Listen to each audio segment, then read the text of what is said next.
గ్రామ గ్రామాన సంక్షేమ పథకాలు పొందుతున్నటువంటి ప్రజల ద్వారా ఈనాడు వచ్చేటటువంటి ఎంపీటీసీ జెడ్పీటీసీ ఎలక్షన్స్ ఎట్లా ఉండబోతుంది? ఎందుకంటే ఈనాడు హనుమంతుడి విగ్రహం లేని గ్రామం ఉండదు. సో కాంగ్రెస్ పార్టీ సంక్షేమ పథకాలు పొందని ఇల్లు ఉండదు అన్నట్టుగా మనం చూసుకోవచ్చు.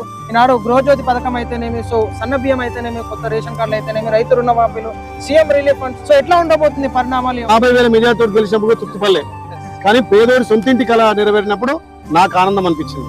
ఇక అంతకంటే ఏం కావాలి?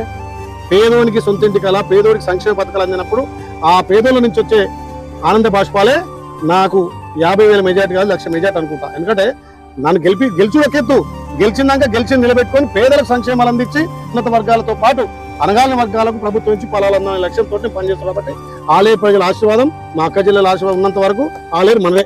సంకల్పం వీడని నేస్తమురా, సందేశం పలికే మాటలురా, ఆ నడకే ఏడలొంగదులే, ఆ చూపు బుక్కు కనిక, ఆ పలుకే వరముగా దొరికెనులే ఎన్నో ఏళ్ల ఎనుక, ఆ ఊపిరి జనాలదే తనకు జనమేరో